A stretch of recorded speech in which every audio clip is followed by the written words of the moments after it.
It's your girl, Eb the Celeb, and I'm here with who? Am I really gonna try this? Whoo Kid? You say it better than me. People call me crazy, but you're kind of reckless, like extra reckless. But I'm loud when I'm reckless, okay. And you're like so monotone with it. Do you ever raise your voice ever? Nah, I've never. I'm usually scared because I'm asking these wild questions, but usually I'm a mentalist. I'm good at like tricking people into saying stuff that not only are they trying to hide, but I used to date a psychiatrist. Okay, so you got an edge. I got an ill black chick that used to fuck with my brain, and then I could never lie to her.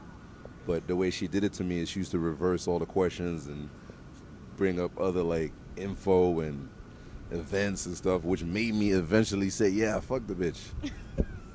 So that's how I bring that little technique and aspect to all my interviews. A lot of people don't mind my interviews, but people like J. Cole, they always analyze everything I tell them.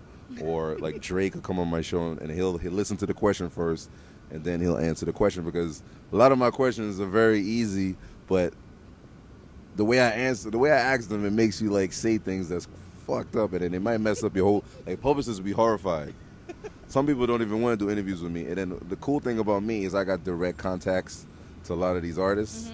So publicists just hate me. So if I want Chris Brown, I'll just call Chris. Yeah. And then, publicists usually tell them not to, questions not to say. But I had Chris Brown going in on Rihanna on my radio show, which was not allowed in his promo circuit. But Yes. But it's like, me and Chris Brown go way back. We're mad cool. I knew since he was a kid. But it's like, if we're hype and going crazy, I got this hype thing that I'm like, yeah. So that's as loud as it get right now. Yeah, that's as loud as it gets, but the other artists just go, like, yeah, fuck Rihanna, fuck that. I'm like, yeah. And then it's just like a back and forth, like, and then it's usually when you're like a drug addict and you get the drug and then that low part comes back. Yep. After my interview, you're like, damn, I said all that. Yeah. That's what happens. I just wait, is it that girl getting head over there? You know what? Nobody's getting head in the park. Oh, shit. You didn't see that? Nobody's getting head in this park. Now shut up. No. You talked about your interviews, all your interviews you post on Radio Planet. So what is the ultimate goal? Like, what do you want Radio Planet to be? Radio Planet is for everyone, and the ultimate goal is not only just to interview stars and famous people here, but I'm also interviewing stars and famous people overseas. That's why it's called Radio Planet. So everyone from movie stars from Australia, the UK, a lot of them come on my show, and so we film them. So we show the overseas aspect, but me touring, and then we're gonna do our on-site location interviews like everywhere else, where they're rugby players, soccer players. Those guys are huge, and I DJ all their parties overseas. So we just gonna show different, because everybody's doing the same thing. Like, this guy fucked up this guy, and man fucks dog in the ass. Like, we don't do that kind of stuff on Radio Planet. We just want cool interviews with Hollywood cats, and you pick their brain, and you see that they're really like not only down to earth, but they like what we like too, but in different, different formats. If you're in the studio with 50 and it's something just ridiculously terrible, do you be like, nah, 50, that mess is whack? No. I've just like I said, I'm a mentalist, so I have certain ways of telling him maybe you should throw in another beat. I'm not gonna be like, yo, this shit is whack. You crazy? So 50. He would smack you if you said that. He goes, I don't know. I never went that far. You never tried. You never tried. Fortunately, I've never been in a situation where the shit is whack. Okay. I've never heard like a whack 50 record. Okay. Maybe a hook from another artist. We'd be like, we don't know. Because usually he gets hooks from other people and stuff like that, and we'd be like, I don't know, this hook is cool for it. But I've never heard like a whack verse from 50 for me to be like, that's the only good thing about having him as a boss, not only a boss, but one of the top rappers out there. You really don't have to worry about, like when we do mixtapes, I don't have to like hear it and try to like cut shit out and stuff like that, because everything is like perfect. So I've never had that problem, and I know if I probably tried, it might not be a good night for me. So, but I never have that problem anyway, so it's all good.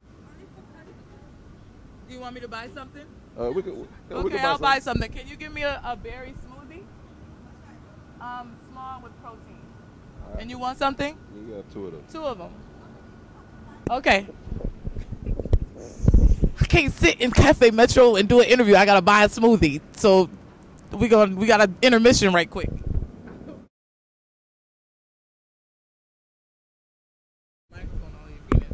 All right, so we're back. We have smoothies now because they made us pay for something just to sit here. I wish they had liquor, but they don't. So we're gonna be healthy and have some smoothies. I love racism, don't you? I know, right? Because it's mad people sitting out here that ain't buying nothing. It's mad people sitting out here that not buying nothing. Yeah, but it's for customers only when you look like us. But anyway, so okay. Would you ever do reality TV? Nah. I don't Never. I would Like, do. what if it was like for the love of Whoo Kid? Like you would never do no like dating one. Nah, that's whack, yo. I would do like to smash Whoo Kid, like not no love. Fuck all that love shit. That shit's fake. I had Flavor on my show last week, and he was smashing. He should have did the smash fucking. I mean, that's my opinion if you ask me. Well, I but heard you smashed enough chicks in your day. nah, I You have. need a show for that. You don't need a show to get no ass. I heard. Yeah, but I wouldn't mind having a show to do that. But as far as a reality show, I'll probably do like a travel channel show. I travel like crazy. I DJ everywhere, so I would rather do that because I Honey did. yeah, because I know it won't get canceled because a lot of these MTV shows people get bored immediately. Like, you know, if you're not 16 pregnant, nobody's really watching your fucking show. So I'd rather be on the travel channel with some cool white people that are open-minded and understand what I do and don't mind seeing it like forever because a lot of those channels, it's kind of hard to cancel those shows. They're on like the 9th, 10th season, like Zimmerman with his weird foods and all these other people running around flying everywhere. Like, I'd rather do that instead of being on, like, you know, those one-season shows and you never see them again. You know what I'm saying? Cool. Now, you've interviewed a lot of people. Has there ever been a person that you just knew flat out was bullshitting you, lying? Yeah. Who, you gonna name drop? I'm trying to remember. There's been a couple bullshitters, but I'm trying to find out which one was the biggest bullshitter. I know that psychic dude was a bullshitter because I told him I wanted to speak to you know what I'm talking about, right? That stupid psychic guy. I said I wanted to speak to Biggie and Tupac, but he couldn't do it at the moment. And then he kept giving me big words and going around my back and all these weird, like, trigonometry and technique. I was like, yo, I want to talk to Biggie. You're the psychic. You talk to dead people. So he couldn't do it at the moment. So I knew he was a bullshitter. But I played the game and I acted like it was cool. But then when he got off, the fans just ripped his asshole out. like a Trey Songz concert or something, man. You know what I'm saying? Okay, now you're cool, Olivia. Right? Yeah. Do you really think Olivia is a star or ever going to be a star? Yeah, she's a star. You know, she's hot. You didn't say that with, like, much enthusiasm or, like, to convince me. Because I want to still sleep with her, so I'm just going to say she's hot. I want to sleep with her one day, so I'm going to say she's hot. So you haven't slept with her yet? Mm-mm. You have not? Mm-mm. But you want to sleep with her one day, so you're not going to say that you don't think she's ever going to be a star? Exactly. Okay. We're on the same page here. She's a star, though. She has something about her because she would not be on TV if, I mean. Come on. There's a lot of people on. Come on now. That's the reason that she's a star, because she wouldn't be on TV? There's a lot of people on TV that ain't stars. She has a little spunk to her, you know? Okay. She got the makeup, you know what I'm saying? The blondness, the blonde hair. That's all you need to be a star. Blondness and makeup. You heard it here first. Got a little butt, too, you know? People, like white boys like that. All right. It's your girl, Eb the Celeb. Whoo Kid. Oh, yeah. And we out of here.